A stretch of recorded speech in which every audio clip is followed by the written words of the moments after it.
The Pursuit of Podcast, a purely guest-centric show focusing on people and organizations that advance positive change. Positivity can be anywhere, and in a time of vast discord, the pursuit of is finding those who champion its causes loudest. Join us as we sit and learn about the pursuits of local leaders in their community. Let's go. Hello, good people, and welcome to the Pursuit of Podcast, where it's truly not us, it's you. I'm Ryan Buck, Artist Development for New Leonard Media. With me, as always, is the boss, Mark Wilson, President, New Leonard Media. How are you? Ryan, I am doing great. That is great. That's enough of that. Our guest today is Samantha TwoCrow, Director, Suttons Bay Indigenous Education Program. How are you? I'm doing great. Thank you for being here. Thank you. Now, I hope it's not too much. You have disclosed you've been up for the last, 72 hours straight? This is a long run. You haven't slept in a while. In a while. About 24 hours. It really has. I mean, I got to bed about 3 a.m. and I woke up about 4:30, went back to work, and then went to bed for about another 30 minutes, woke up at 6:30 and went to my schoolwork. So disco nap right into... Right. Here it is, a little peek behind the curtains, folks. You could not tell. I could not have told that Oh, at thank all. goodness. Because had I been up for 24 hours, I'd be a dribbling mess right now. So, well, thank you so much for being here. I'm really excited to talk to you about your pursuits, but going right from the website's mission statement. The mission of the Suttons Bay Public Schools Indigenous Education Program is to support the unique cultural and academic needs of Native American and Alaskan students from pre-K through graduation. And can you touch on kind of what those unique needs are and how they may be changing moving forward? Oh, man. Every single time I get into Indigenous education, I always talk specifically about our cultural identity and the needs that we are as Indigenous people and how unique we are as people. It's a pretty phenomenal chance to sit back and kind of look at us and realize not too long ago we weren't allowed to really practice or speak in general terms on who we were without feeling punished or like it was going to backfire on us. So starting at Suttons Bay, it was kind of like that moment to where I got to step into a building where the majority of my GTB family all was there, all in K through 12th, one building, and specifically identifying individual needs on where they are as each family. Some families, they start out and they're privileged enough to be able to have learned the majority of their culture, and some families haven't yet. Those disparities aren't seen through the normal eye of pretty much anybody. So when I walked in, every single student was uniquely student-centered by trying to figure out and problem solve how I can individually help them. Wow. So that's the uniqueness. Well, that's, I mean, truly a literal definition of it, but you are faced with each year a very broad scope of needs to address. 100%. And that could be the case each time with each group of students you get, correct? Yep. It's very broad-based. Every year, so I mean, I've only been there for 2 years, but in education, leaving from TCAPS and coming into Suttons Bay, automatically, I've never had one single year to where I could run the program consistently with a developed curriculum or complete mindset that this is how we're going to reach our kids. Our children are so unique in each disparity that they face every day to where it would be irresponsible of me to step in and say, the program is going to run 1, 2, and 3 objectives, and this is how we're going to follow through without individually looking at our students. Wow. I told you I was good at my job.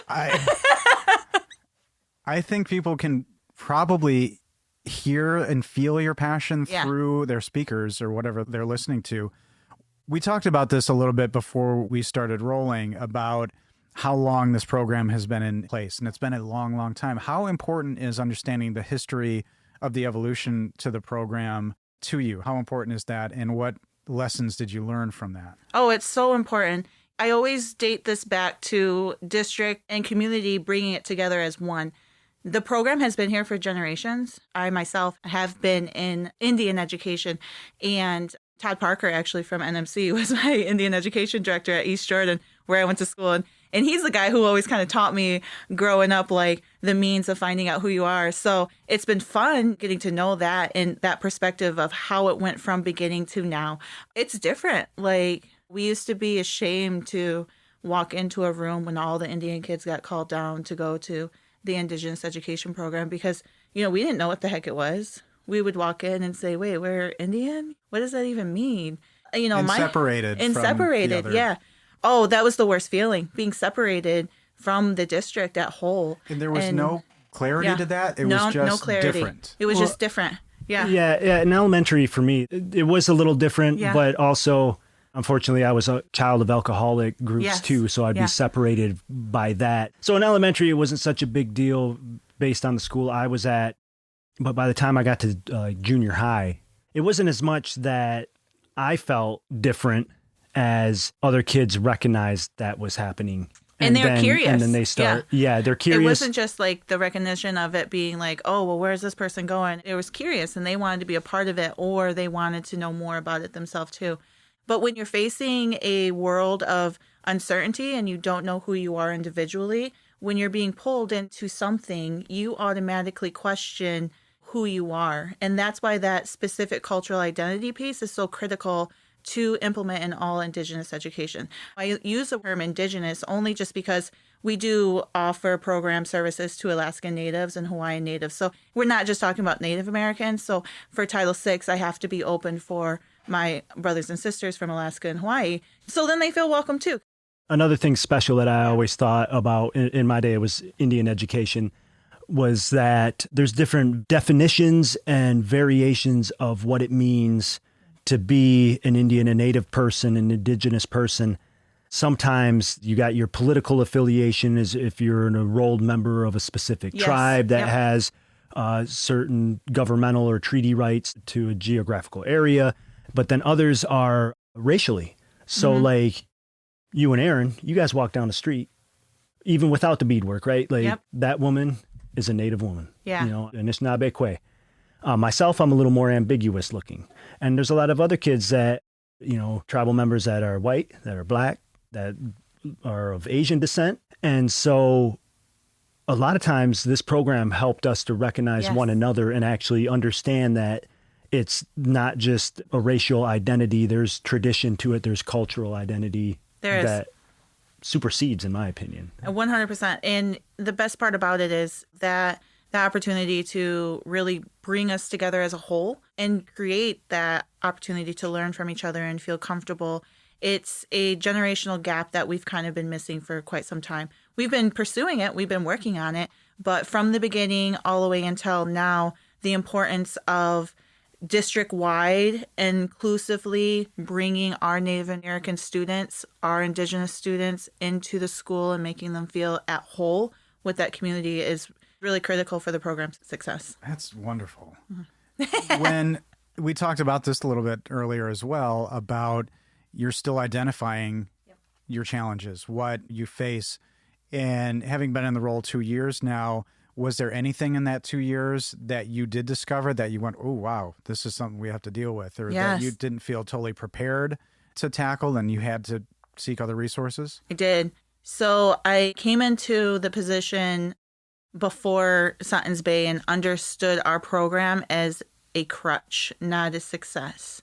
And we filtered our disparities by enabling our students to where by the time they hit graduation and they stepped out of the K through 12 world, they were not prepared for college or life or society in general. So that automatically hit me hard year one, especially being at Suttons Bay. You see your reservation in your hometown and you're like, you want the best for everyone. And you always hear teachers, they tell you, go out into the real world, do your thing, get your education, find what you're passionate about, but come home and give back to your community. When you're in Suttons Bay, your community is Shabbytown. And so that's what I want for my students. And we were failing them. We were setting them up by failure by providing a space that was important to them, but also providing the answers for them and not giving them the opportunity to build and learn and create that themselves. That's a huge challenge. It is. We're still facing it right now. So when you look at how you benchmark success, when you got into the role, was there a benchmark of success? And have you changed that in any way? Have you reframed how you consider success? We changed our benchmark like almost every other month. But it's really just because the benchmark of success in Suttons Bay has been pandemic success. So unfortunately, speaking in general terms, my success for Suttons Bay has been for the survival of my people, making sure that they were being fed and they had water and they had, the means to feel okay and the mental health like within their homes. We still face so much just being the poverty place of Leelanau County. Right. That right there speaks loudly that during the pandemic, our families were struggling. I mean, at one time, oh my God, almost made me cry. At one time, like one of my kids were like freaking out because they couldn't figure out how to do like basic math. And this is like a fourth grader. So I drove up and I brought erasable markers and they sat in their window and I had to learn how to write it backwards. So then that way they could read it through the window because that's their day-to-day like challenge. I know, right?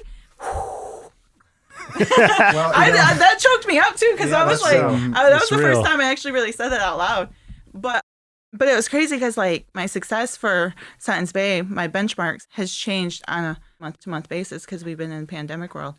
But longevity-wise, we started out at Suttons Bay with about 136 kids who were completely failing, whether it was SEL, whether it was their grades, whether it was just their ability to socialize with humans inside of school. We have about 12 students who at most is our most risky ones. So our benchmarks, we created those over the years to specifically fit our kiddos and where they were at that time in place of needs. So I'm kind of hoping like I get to really set a cool benchmark and be like, yeah, like we just made leaps and bounds. And so many successes through the last couple of years, I feel have this weighty asterisk around them. As in, well, despite COVID or despite this, but a success is still a success. And I think it's great that organizations can be a little more fluid with how they define success. Before, it may have been a little more hard line. It could be financial, top line revenue, what have you. So when you think about yourself and what brought you here, can you touch on your educational journey up to this point and what touchstones created success for you in your current role? Oh, heck yeah. So this is where it got me today. And it's 100% because I understood the trauma my mother went through for Indian boarding schools at a young age. It's pretty insane because I remember being like, I think 9 or 10. And she was like crying hysterically while she was doing laundry. And she couldn't tell me what she was crying about because she was just distraught. But about 5 or 10 minutes into it, she finally spoke about how she was sad because of her son that was taken from her in an Indian boarding school. I have an older brother a lot of people don't know about. His name's Randy, but he didn't make it past like 6 months. But in Indian boarding schools, they shipped her from Holy Childhood out to California when she was pregnant, and they automatically took the baby from her because her parent was an alcoholic and one wasn't present in their life. So they made those decisions for her. I remember that moment so specifically because I didn't know the extent of it. I was like, how did that happen? Why was you at a school? Why did your parents ship you across the world? And I remember her saying her parents didn't even know that they shipped her to California. So here we're like, me, 10-year-old Samantha, like, holy crap, like, I think there's something about me that I don't know. And sure enough. At 10 years old. 10 years not old. Like life isn't hard enough. Yeah, not like it's hard enough. I remember I was like in 5th and 6th grade. And by the time I hit 7th grade, I was like, holy crap, I'm going to this Indian education program. My mom cries a lot for her past. We pretend that we aren't Native American so that the community doesn't see us, but we, behind closed door, speak our language and make regalias and dance and powwows. I was like, why don't we talk about this at school? So it hit me most in high school. 3-4 years later, I'm sitting in my high school class in Northport, and one of the coolest history teachers I've ever had was my basketball coach and just a really cool, down-to-earth guy. He always made sure that our Native American students felt super comfortable. Why do you think he did that? I think he saw the struggles that we were. When most people disregarded the fact that some students were breaking down because school was too hard, he wanted to know why we were, and he wanted to fix it. And I love problem solvers. And that's potentially just a person doing what they thought was right. Yep. That wasn't Yep. directed by the school. Nope. That was an individual acting on their own. 100%. Who Yeah. may have been even reprimanded for something like that in a way at a certain time, or hopefully was celebrated for that. I hope so too. I hope he was super celebrated for it. But, you know, we were sitting in his classroom, and then all of a sudden he turns and looks at me and my husband, because we are dating. We've been dating since high school. And he goes, okay, here's our section on Native American history. And it literally was legit like 5 sentences. I'm not kidding. It was no bigger than like 2 inches of an insert. And that was my freaking Native American history. And I'm sitting here and I was just like, You have like a leaflet? yeah. I mean, that's it. It was Everybody insane. else has man. textbooks. For And real. It was like the whole damn textbook. And we're like looking at this. Or they would talk about Plains Indians. Yeah, the and nothing to where we were. And the Sioux. Yep. And then look at myself and like a Sault Ste. Marie tribal member. Yeah. An Ojibwe friend of mine that was like, I'm thinking 5th grade. Mark, Keith, you guys like what? Like, I don't know. For real. It was insane because like I remember even thinking like I grew up like my people were in teepees because that's what was taught to us like in the lower elementary. There's no teepees here. There's no teepees here whatsoever. So here he turns to Aaron and I because he respected us so much, and he goes, you know, do you guys have anything to say about it? And we literally like froze. And I remember like feeling numb, and I shook my head like, no, I have no idea. no, like, these 5 sentences cover it. This You're 5 good. yeah, we're good. These whole 5 sentences, we're totally good. But as soon as that moment surpassed, I dedicated every moment in my academic career from high school through college to, if I needed to write a paper, I wrote it on Native Americans. And if I did, I wrote it specifically on Indian boarding schools. And I remember a couple teachers, returning the paper and saying, that person isn't a war hero, or that person isn't in education because they didn't go to school for Anishinaabe language. And I'm sitting here like, whoa, dude, you know, these people are heroes to me. You asked me to write a paper on a hero, and I just searched the whole World Wide Web and found 2 amazing Navajo men who crossed the whatever. And So you had adult teachers engaging in semantic arguments with you over your 100%. papers. And I never let down. And it's one of the reasons why I was just so like critically determined to prove them wrong, because I was angry. I was so angry on the inside that they were telling me who I was and they didn't even know who I was. And not only that, but they stripped that from me. And then they wanted me to relearn it, but on their terms. It freaked me out. Yeah. I did not like it. I have a question that you have prompted me to ask a pre-question because, or maybe more of, you can affirm a comment in that I'm interested in knowing an educator along your path that was the most profound to you. It could be your history/basketball coach. Think about that. But can you also say that knowing you wanted to do this for so long, you also honed in on a lot of bad examples? I You did. had a lot of poor examples along the way. Yep. And maybe filed that in the never do that if I get into that position. Yeah, I did. My success story for the one that who's ever been most influential to me, my art teacher and at Northport, Mrs. Sweeney, her parents were in the Holocaust. And I want to say she had a ring that her father kept for her mother, and they were Holocaust survivors. And so her generational trauma that was spoken so broadband in history and in the world was, she could identify that it was identical to what we were going through. And she was one who opened up my eyes that, you know, you're speaking out in terms that nobody's heard because nobody's challenged it before. But what your people went through is exactly what my parents went through in the Holocaust. And she stayed forever. She actually is Aaron's favorite teacher too. And so, yeah, so you ask Aaron, he'll be like, Mrs. Sweeney from Northport. She was the coolest person in the world. And then, of course, the worst I've ever had was sitting. I moved from East Jordan, which, like I said earlier, we pretended who we were behind closed doors. Like our identity was only who we were in the inside of our house, because my mom was so terrified that we were going to be taken from her, like how she was taken from them. So for us to talk about who we were as a people and to identify who we was as Native American was terrifying to her. And she had to overcome that. And she didn't overcome that until she pretty much replaced herself back into Peshabi Town. And that's how we ended up in Peshabi Town, is she wanted us to learn what was taken from her. So she moved us here. I was a straight A student in East Jordan. And this tails on. We're getting there. I promise you. I speak in circles, but I promise you we're getting there. But this tails on how I landed in education. But we landed in Peshawar Town, and I remember the first day going to school, and I'm not going to name the school, but I walked in, and the school guidance counselor sat me down and put me in special ed classes because I was Native American. Because the majority of Native Americans from Peshawar Town were in special ed classes. And I freaking had straight A's. Without any gauge of your academic achievements. No gauge. First day, walked in. And I was so ticked off. And I remember walking out, and then I walked into this room, the special education room, and I sat down, and I was just like... There weren't like people playing with blocks in the corner and stuff. It wasn't that bad. Yeah, it wasn't that bad. You know, we were still working and everything, but my first disparity happened the first day I stepped into that building. And that was just because they profiled me as somebody who was unable to learn to their terms. And when people take away my power, that's when I get ticked off.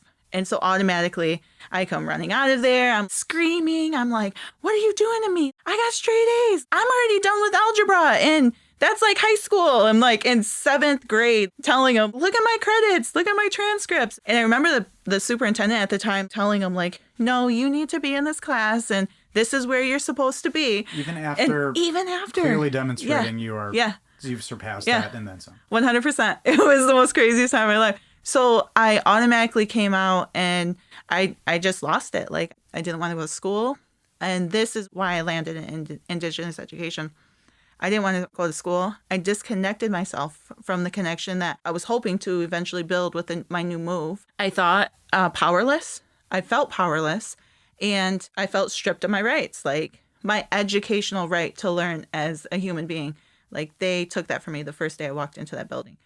So as soon as I started getting into schooling, gosh, I fought tooth and nail through high school.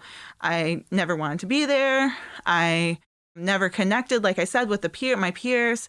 I hated academics. It was a love of my life. And then it turned into one of the things I feared most doing, and that was waking up every day and going to school.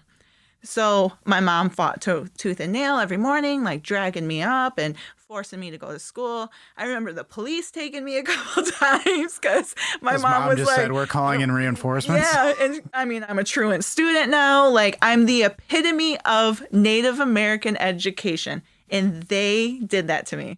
And 100%, I'm pulling off the reservation like every day, going to this school, and half the time I just walked off. Like, well, what are they going to do? Follow me out and stop me? And then it got to the point to where I was just like over it.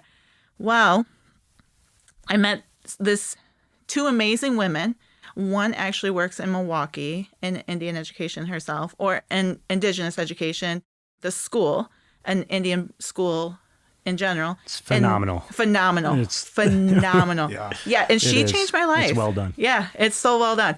Her and her cousin, which one lives in Milwaukee. She's rocking it out like a rock star out there. And the other one, she's no longer with us. They made me realize, like, you got to go to school, man. If you want out of this is our ticket out.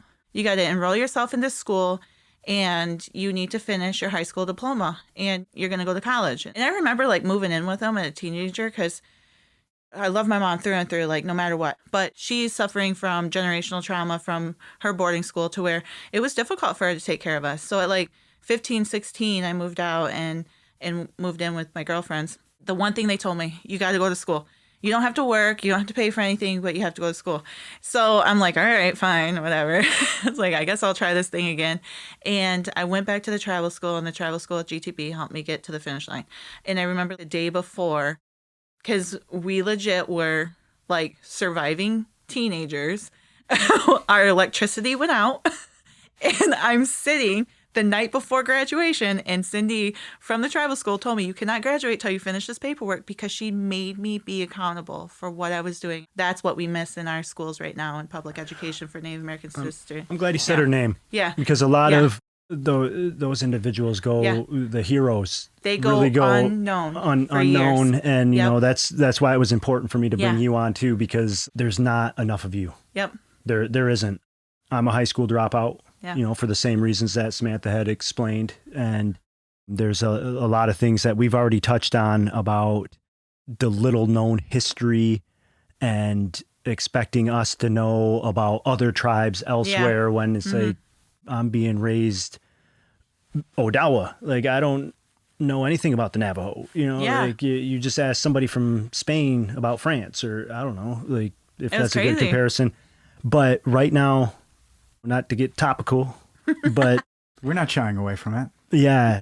Senator Wayne Schmidt of Michigan has introduced a bill encouraging the Michigan State Board of Education to ensure standards for history curriculum in 8th through 12th grade to include learning objectives covering boarding schools. Yeah. So, I've been saying it. I know. Yeah. And if there's just like some understanding of that, and just like with the civil rights movement, people try to act like that's so much further than it was, or even like slavery was so much further than it was, that the Indian Religious Freedom Act was 1978. That's like, I was bubbling. I was about to be born around that time. It was one generation we ago. weren't allowed to practice. Certain practices were done in secret. Mm-hmm. And, thank you, Miigwech, to those that were brave enough to like keep it alive.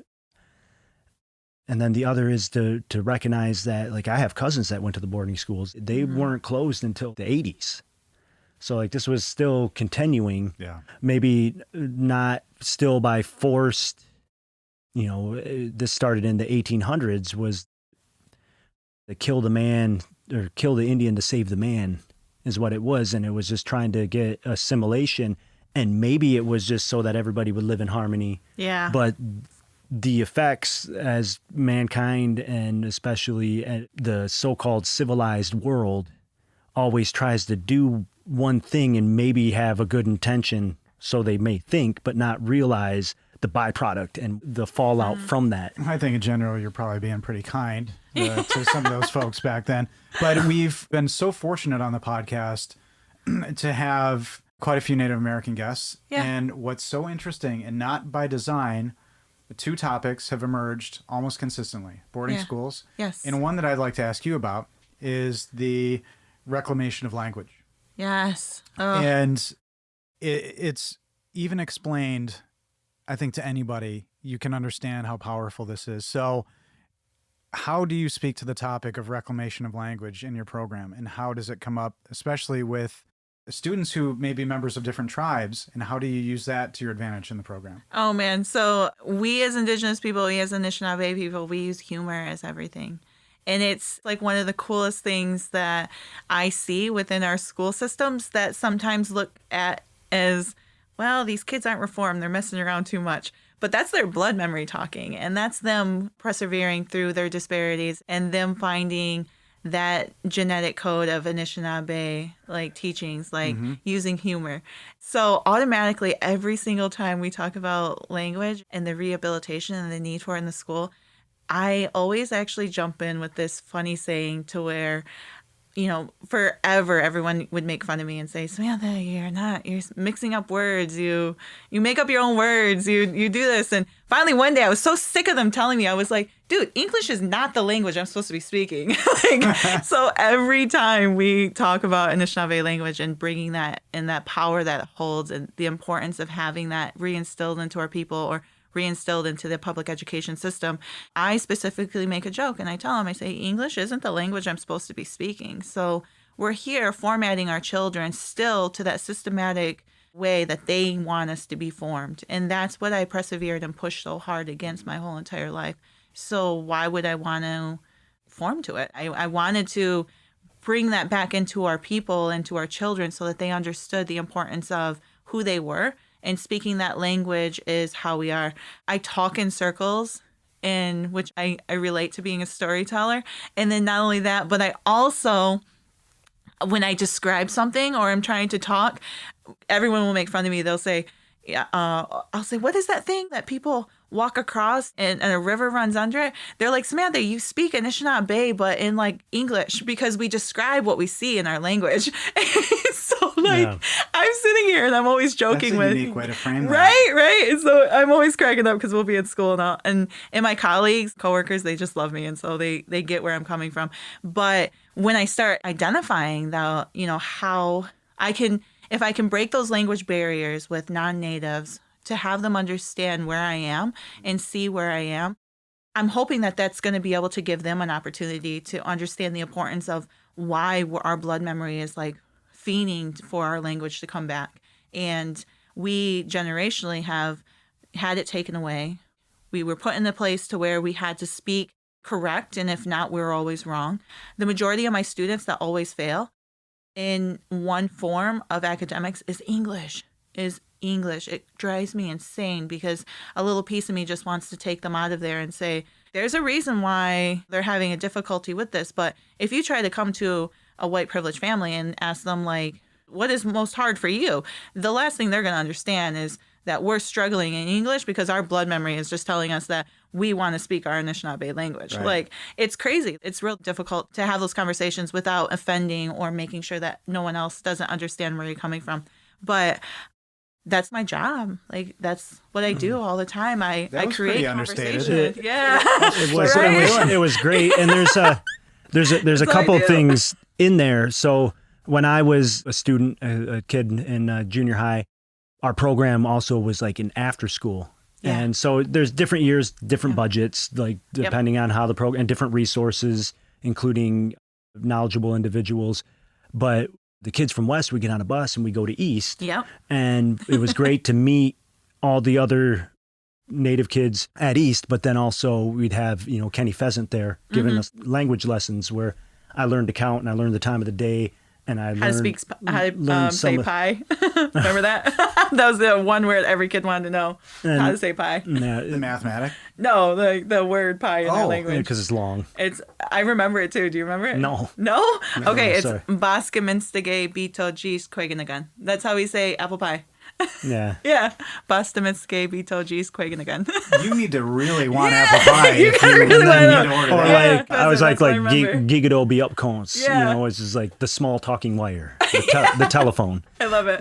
One thing that I always think about too is the division amongst tribes. Like if you explain what a tribe is to somebody, I'm Odawa from that tribal nation, but I'm Grand Traverse Band tribal citizen, which is comprised of families of Ojibwe and Odawa tribes. Yep. But since this has a separate political affiliation with the government, with the state, the feds, the surrounding municipalities, we have different sovereign rights than our Odawa cousins at Little River or our Ojibwe cousins up in the UP.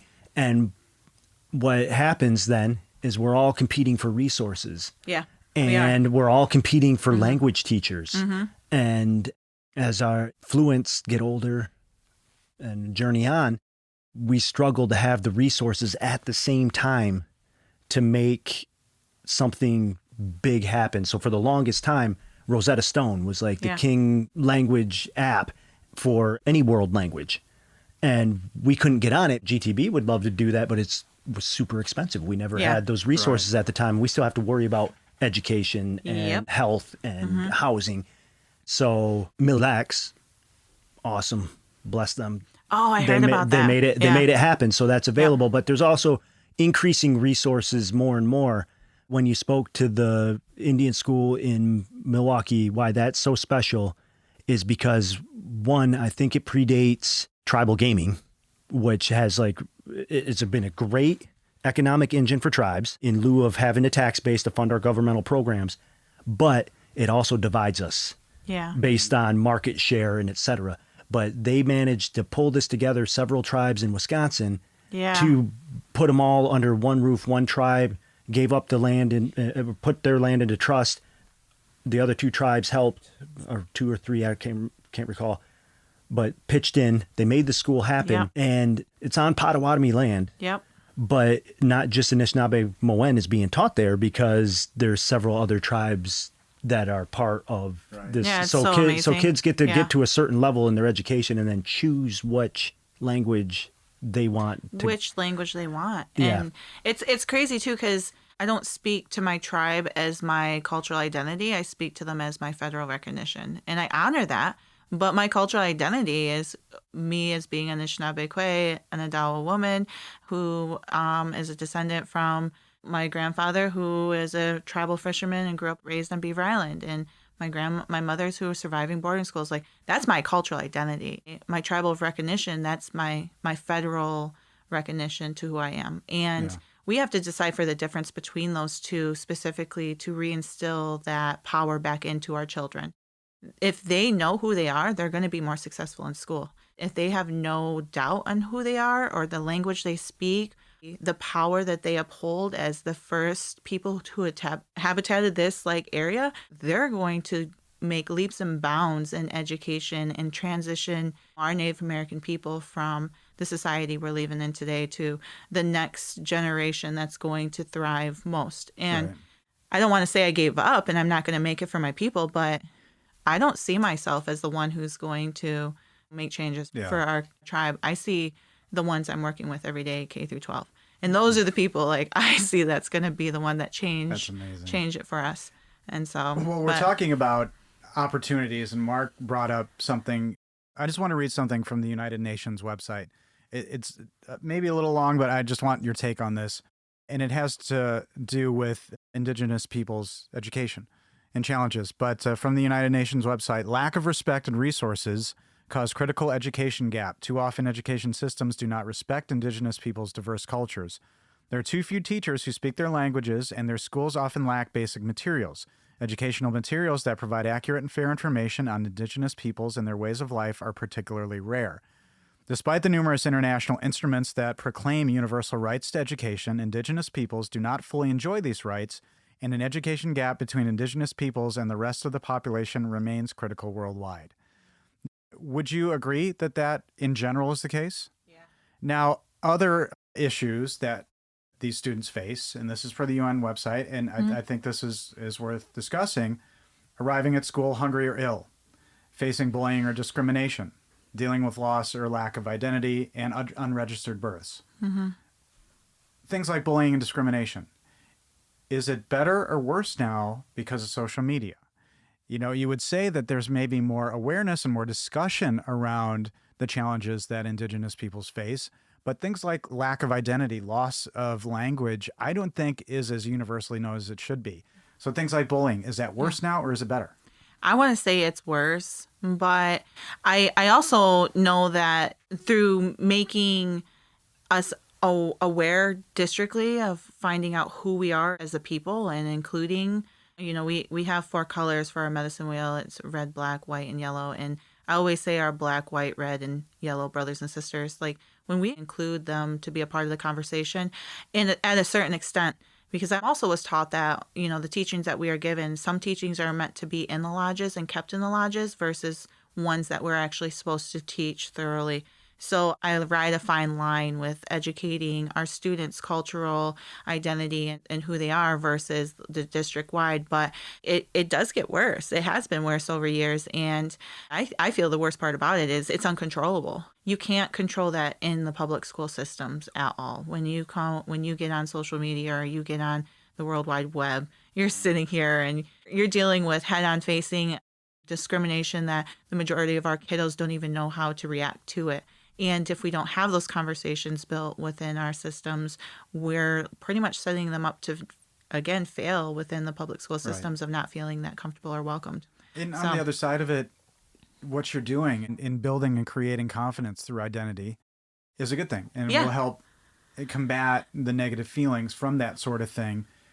But is it all difficult trying to accomplish what you're accomplishing with, let's say, a teenager who maybe is fostering a little healthy, rebellious attitude anyway? Because what do teenagers do? They rebel against their parents and sometimes their grandparents. How does that come into play? Is everybody just on board with being a part of this? Or do you have some rebellious teenagers who just don't want to do anything you're asking them to do? Oh, you got them all. The spectrum from 0 to 10 is real. I'm going to say 0 to 100. But you know what? I've always been about, you know, I like to have conversations and meaningful conversations that talk about the issues, talk about what's wrong, and then I like leaving it with the solves. And when I stepped into a lot of my educational positions with Indigenous education and with our Native American students, we've been looking at the system the wrong way as Native American people in general anyways. Like, why do we need to come in and speak specifically on how to quit the bullying? Why can't we come in and create how to promote and reinstill instill that power specifically back into our kids. So yes, I see discrimination, and yes, I see bullying, and I see racist comments thrown from side to side. And it's never something I yet had to deal with specifically one-on-one with anyone in the school systems, but I know that it's there. Yeah. But why try to figure out the system for that when we can reavert it or redirect it and instill the power back into our students? Right. So I see them struggling and I see things happening. And instead of walking over to the parents or walking over to whoever may be creating that discrimination to our kiddos and saying, that's wrong, you can't do that, that's horrible, blah, blah, I walk over to our kids and I tell them what it's like to be resilient. And I teach them what it's like to persevere through moments like this. So then that way they're prepared for life. Right. Because that's the system we've always been in. It's always correcting the bad, but never focusing on what we can do for the better of our kids. And I like to do the better. That's amazing. Yeah. I read in a 2021 article that you are an artist. Oh, man. And you were taught how to traditionally bead when you were Yeah. 11 by your grandfather, who Yep. also a painter. Yep, And you really poured yourself into this. I did. Now, how important was it to have a little healthy friction, a little healthy adversity as an artist? Is it important to struggle and to have adversity as an artist, or can you be a happy artist? You can be a happy artist. Yeah. I'm super happy. I'm way too happy some days. But their struggle is real. Like, that term is 100% real. Like, I remember struggling, trying to figure out if I was ever good enough or Indian enough to bead. And I mean, for real, because like, Or I didn't know who Indian I enough was. to be. Can you elaborate on that? What do you mean by that? Like, I didn't know who I was. Like, I grew up like picking up a needle and thread and drawing out a flower and beading it, but I never understood what the flower meant. Like, I didn't know what woodland Indians was because we were taught about Plains Indians. So like, as you said, so 100%, I struggled with it for my whole entire life until I figured out that it wasn't my fault and that there was stuff taken from me and it wasn't our right as a people. And we just have to figure out how to bring it back. But beading was like that one thing to where it brought who I was out and it made me feel comfortable. And it's the love of my life. How important is it, would you say, to find some connectivity to art at a young age? It was obviously important to you, but is it important to find art at a young age? And is it tough to get younger students into something as complicated as beadwork? It's Do they have the patience for it? They do. Oh my gosh, I just did a beading class with our middle schoolers just this past week, and I'm sitting down with these kiddos who sometimes jump from wall to wall. And they're in a classroom. And sometimes, they struggle with wanting to facilitate that work and just drawing or making a clay pot or whatever. And you sit them down in something that is recognizable to who they are. You're changing the narrative in the classroom for them. And you're allowing them to feel accepted and you're allowing them to embrace something that they have no idea about, but they've always wondered and was curious about. And that's where the patients come in. Therapeutic. Yep. It's therapeutic. Once you start doing it, you just go. feel it. Have you ever heard in school one of your students with a piece that they worked on, a bead piece, and another student's like, "What's that? I did this in class," and the other student's like, "Well, I did math in class or something." They could tell. Could you ever have an influx of students who just want to maybe be a part of one of your art classes? They do. Oh, yeah. they do. They Right. do. They always say, "Mrs. TwoCrow, are you here to bead?" And I'm like, yes, I am. Wait, am I in your group? No, you're not. Not this time. Well, why not? And I'm like, well, we have to rotate because I'm only one person and I only can teach X amount of students. But it's hilarious. You've created demand. It is. It's a high demand. It's perfect. That's wonderful. But it's like the one thing that I felt that was the least invasive to learn that was culturally connected to who I was. And as someone of uncertainties or unknowing of who I am, it was the easiest way to say, well, I'm Native American, I can bead. And it's like, well, I'm Native American, I'm drawing a flower, this is woodland Indian. Right. Well, I'm Native American, I'm using porcupine quills because we did them. Well, I'm Native American, now I'm using birch bark. Like, it's crazy because like you evolved as an artist just based upon who you were as your identity. It was cool.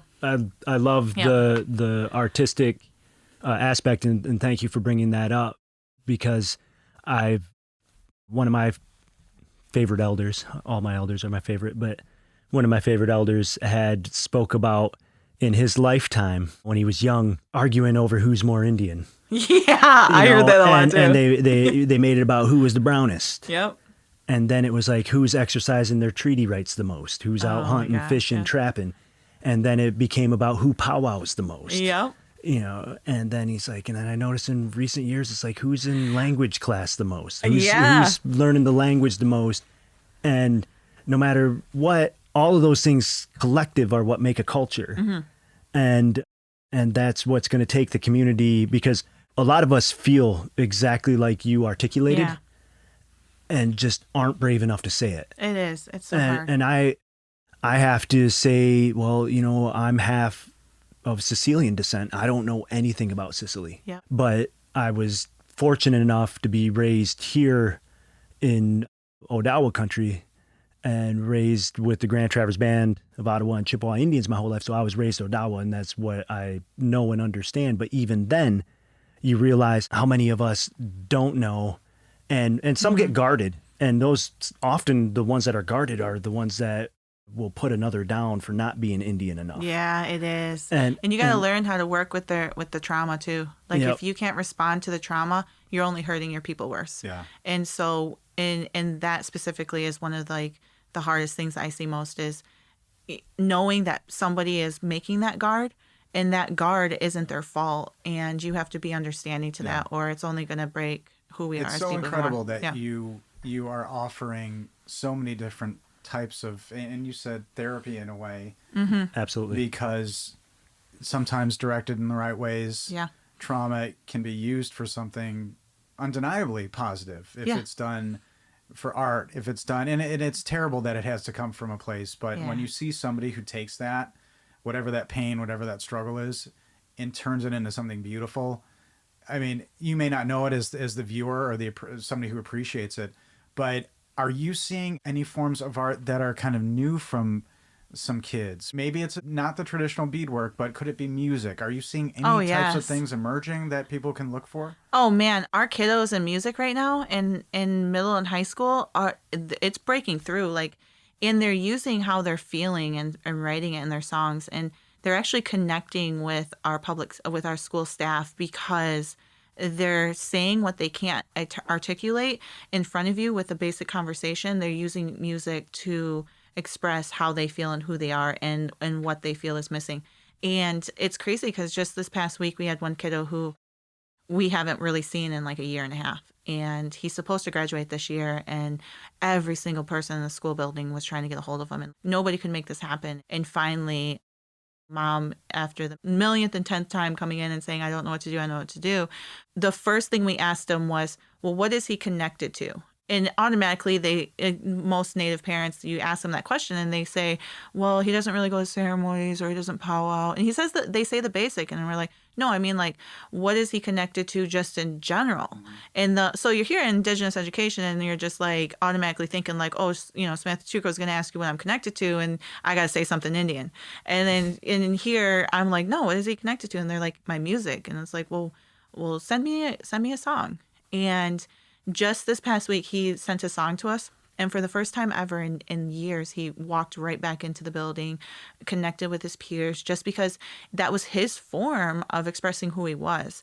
And so identity-wise, he spoke on his troubles on the reservations, his abuse that he's seen growing up in his home. He spoke on so many levels of why I don't feel accepted and why I feel misunderstood and heard. And I use my art to tell stories.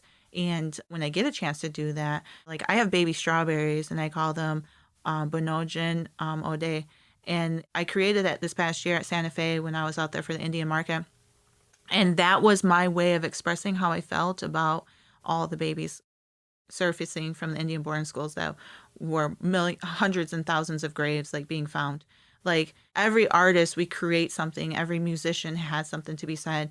Every form of, whether it's in basketball or whether it is painting on a piece of canvas or whether it's playing lacrosse, we're creating a form of movement and expression through our art, regardless on whether it's speaking, moving, or beating, creating. It's so cool. That's creating an individualized plan for Indigenous students.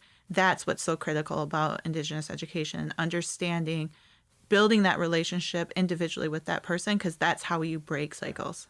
Yeah. That's incredible. Yeah. You have had your work featured all over northern Michigan, all over the state. You have work in the Smithsonian National Museum of the American Indian in Washington, D.C. You've had work featured at the Electric Forest Music Festival, right? Heck yeah. So I forgot about that. See, I sometimes wish this was a visual medium because your smile, your brightness is, well, I assume the listeners can feel it. Good. But how do you rank success in art and in work? Are they the same? Are they different? How do you, at the end of the day, when you finally sleep that half an hour a day, what are you thinking about? What kind of lulls you to sleep when you reflect on success? Man, I cannot sleep till I have my next move planned out. Like, for real. It's so bad. I'll wake up in the middle of the night and I draw. And I'm like, oh, crap, this is revolutionary. Like, this is that next big move. Like, would be so amazing. And I get up and Aaron gets so mad because, like, I move and toss and I roll over, I pick up my phone, I type something out, and it's always either something that I can do at school for my students or I'm drawing something out. And it's like, if I don't have my next move, like, planned, like, I'm laying in bed thinking about what I'm missing or what I'm not doing that can be helpful for them. And so it's pretty crazy. Wow. Yeah. So you're just testing it, and that's how you know the people in your life really are with you. They're with you in those creative moments and those spurts at 3 a.m. when you got to write that down. Is there anything else that we haven't touched on that you'd want our listeners to know? Oh, man. So I don't know. I feel like my whole life has been just a plethora of just trying to figure out who I was. And as soon as I started moving on and accepting, like, it's okay not to know everything and it's okay to be that person who is still learning, it became more acceptable for me as an Indigenous woman to, like, really persevere through those hard moments and understand, like, how critical it is for our youth to instill that power back into them. So, I mean, beating 101 was what broke the cycle for me and what made me feel comfortable. So I used that as the opportunity for our kids, and it turned out both education and beating ended up being the passions of my life. So and who would have guessed? McSweeney and a great history basketball teacher. For real. Folks along the way. Well, how can listeners maybe support your program, even donate, volunteer? Are there any ways that folks can support? So, like, our program only upholds, like, 3 objectives. We do our cultural identity with our students, district-wide awareness, which is critical for that acceptance piece with our students feeling good in our school. Because we're not a tribal school. Like, we don't have that available for our students. So the place of landing where our kiddos are, that's where they need to feel most welcomed. And on top of that, we have the last and final piece, and that's that student success piece to get them across the finish line of graduation and learning how to be a successful adult, not just getting them to graduate, because we forgot to implement those study skills and those important accountability pieces for our kiddos so that they can thrive and surpass high school and move on and keep moving and going. But anytime anybody ever wants to donate time to speak with kiddos, like, we started a mentorship program this year, and anybody who is just, we have kiddos who are going to school for dentistry and no one in their families ever graduated from high school. And so, like, that disparity alone speaks terms on, they need someone to talk to about the college process. They need someone to talk to about financials of college. They need someone to talk to about what they're actually getting into. We can't just say they're graduated, here's your diploma, see you later, have a good life. Like, we need to prepare them for that. So volunteers for situations like that, we're always up. Yeah, life stuff. Yeah, real life stuff, like one-on-one. And then the mental health piece, like, that's a big part of it too. Like, our kiddos are struggling really bad right now, and they just need someone to listen to, or an unbiased person that is just going to be able to say, like, I'm going to hear everything you're going to say, and I promise you, like, I'll never leave this room and it'll be good. And of course, we don't really have a lot of fundage for, like, the actual material implementation of the program. So a lot of the time it comes out of my pocket. But at any time, we're always looking for, like, ribbon and material for ribbon skirts, leather for beading moccasins. Our seniors are all making ribbon skirts and ribbon shirts and moccasins for graduation day, so they can walk down with those on. So, like, they're all individually doing stuff like that. So, like, stuff like that goes a long ways. And we're a program that doesn't really reach out for a lot when it comes to program materials. But I know that the students, even if I said we didn't have it, they would go ask the community, and they're always first to jump up. Well, so it's we awesome. can ask. So, listeners, please support this program. The website is www.suttonsbaseschools.com. Is there any other way to get directly to any information about the program, or is that just the best way to go? Oh, you can always call the school too, and everyone knows who I am. And so they would give you automatically the first way of how to connect with me. Awesome. And so it's the best way too. Beautiful. Well, Samantha, thank you so much for your pursuits, and to all of those who pursue along with you, ensuring Indigenous students receive the respect, education, and the support they need to be the most successful they can be in their lives. They're really, really lucky having you. Thank you. Guiding them along the way. This has been awesome. Thank you so much. And thank you, Mr. Wilson, as always. And to our listeners, thank you so much for listening, and thank you for pursuing the positive.